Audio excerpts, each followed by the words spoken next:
अहमदाबाद में जहां ये क्रैश हुआ है, बिल्कुल उस जगह पर, उस स्थल पर पहुंची हूं मैं। एयर इंडिया का ये बोइंग 787 जहां पर क्रैश हुआ है, उसी स्थल पर पहुंची हूं। और जैसे कि आप देख रहे हैं, ये जो है मेस है और यहाँ पर आप देख रहे हैं कि ये उनकी हॉस्टल है।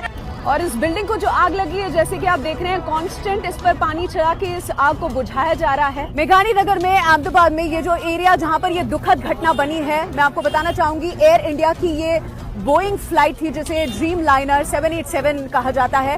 और जैसे कि हमें पता चला है कि इसकी पैसेंजर कैपेसिटी ऑलमोस्ट 300 लोगों की होती है, लेकिन इसमें 242 लोग सवार थे, इंक्लूडिंग जो क्रू था 12 लोगों का, that is including the 2 pilots जो बहुत ही ज्यादा एक्सपीरियंस पायलट्स थे। जो विजुअल्स दिखाई पड़ते हैं उसके हिसाब से एक्सपर्ट्स का कहना है कि doesn't look like a bird hit, लेकिन इतना ही कि इंजन ने जवाब दे दिया था, अपना पावर लूज कर दिया था। और इसीलिए एयर ट्रैफिक कंट्रोलर से संपर्क करने की कोशिश भी की थी पायलट्स ने, लेकिन जब ये नहीं हो पाया था, जब एयर ट्रैफिक कंट्रोलर ने वापस उनको कांटेक्ट करने का प्रयास किया, तब कांटेक्ट नहीं हो पाया। नरेंद्र जी, आप उस वक्त कहां पर थे जब ये क्रैश हुआ? 1-2 किलोमीटर दूर था मैं, और मैं मेरा दोस्त पर गाड़ी लेके ड्राइव कर रहे थे और दौड़ के फौरन इधर पहुंचे थे।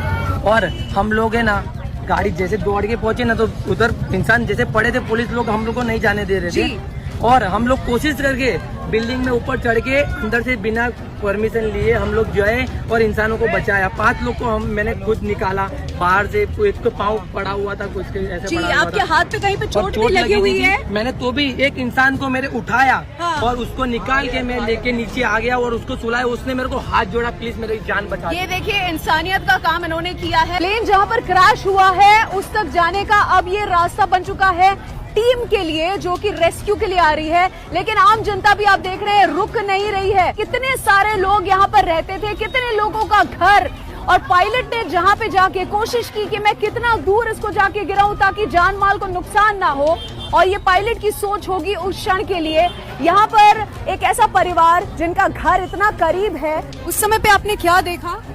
करीब 1:30 बजा था और 1:30 को जब मैं स्नान करके बाहर आया बाथरूम से और कपड़ा चेंज करा, तब दाड़ करके 4 बार प्लेन टकराने की आवाज आई और बाद में क्रैश हुआ। बाहर आके मैंने देखा तो करीब मेरे सामने, घर के सामने 2000 फीट के सामने ही प्लेन क्रैश हुआ था।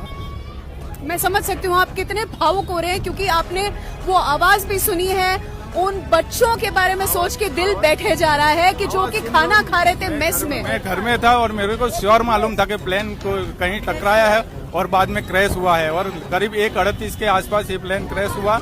और पूरी, सबसे पहले तो पायलट है, उनको धन्यवाद देता हूँ कि पूरी कॉलोनी बचा दिया।